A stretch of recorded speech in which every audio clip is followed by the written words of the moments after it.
بسم اللہ الرحمن الرحیم۔ دنیا کا اور آخرت کا آپس میں تقابل۔ ایک بزرگ فرماتے ہیں کہ کسی مقام پر ایک وقت کا بادشاہ تھا، اس نے یہ اعلان کیا کہ میں اپنی بادشاہی کو چھوڑتا ہوں اور اس ملک کا بادشاہ اس کو بناؤں گا 1 سال کے لیے، جو اس ملک کے اندر 1 سال گزارے گا اور بعد کے اندر اس کو جنگل کے اندر چھوڑ دیا جائے گا اور اس کو شیر اور گیدڑ اور اس قسم کی چیزیں درندے کھا جائیں گے۔ جو یہ شرط قبول کر لیتا وہ اس کو اس کا حکمران بنا دیتا۔ اسی طرح کئی بادشاہ اسی حال کے اندر 1 سال کی زندگی گزار کے بادشاہی کر کے حکمرانی کر کے وہ بھیڑیوں کی اور شیروں اور چیتوں کی نظر ہو جایا کرتے تھے۔ پھر ایک دفعہ پھر اس نے اعلان کیا کہ اس دفعہ ایک اور بادشاہ بنانا ہے، لیکن کوئی بھی تیار نہیں تھا۔ ایک شخص اس نے کہا کہ جی میں بادشاہ بننے کے لیے تیار ہوں۔ اس کو 1 سال کے لیے بادشاہ بنا دیا گیا۔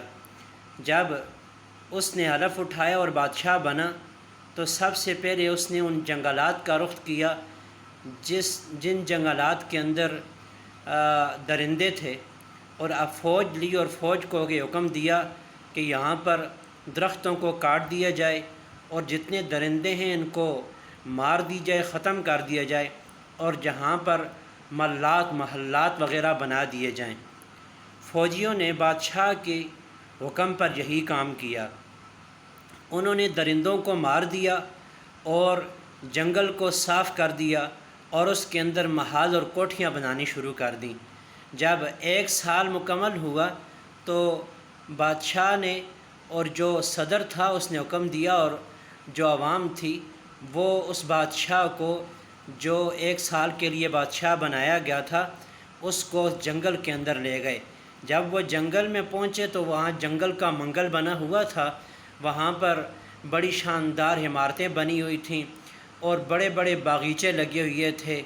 تو جب اس کو ادھر لے گئے تو اس نے ادھر اپنی سکون کی زندگی گزارنا شروع کر دی اور اپنے آپ کو درندوں سے بچا لیا۔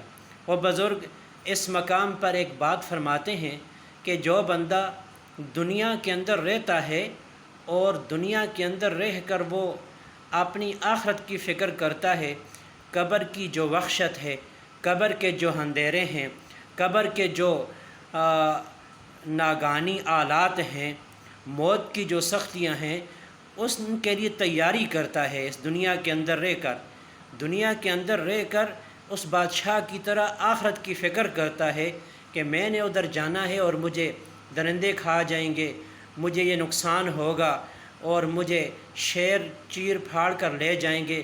تو اس نے ادھر رہ کر کوشش کی اور اس کوشش کے اندر وہ کامیاب ہوا۔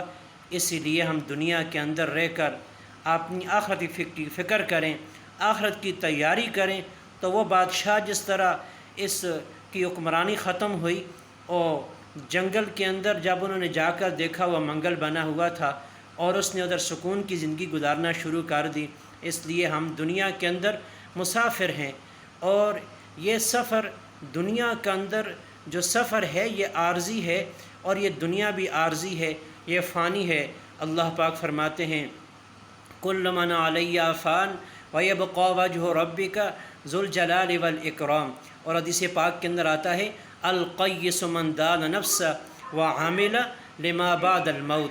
تو القیس من دان نفسہ، عقل مند ہے وہ شخص جس نے اپنے دنیا کے اندر رہ کر آخرت کی فکر کی۔ اور اللہ پاک فرماتے ہیں کل من علیہ فان ویبقی وجہ ربک ذو الجلال والاکرام، یہ ساری چیزیں ان کو فنا ہے، باقی رہنے والی ذات اللہ تعالیٰ کی ذات ہے۔ تو ہم دنیا کے اندر رہ کر آخرت کی تیاری کریں۔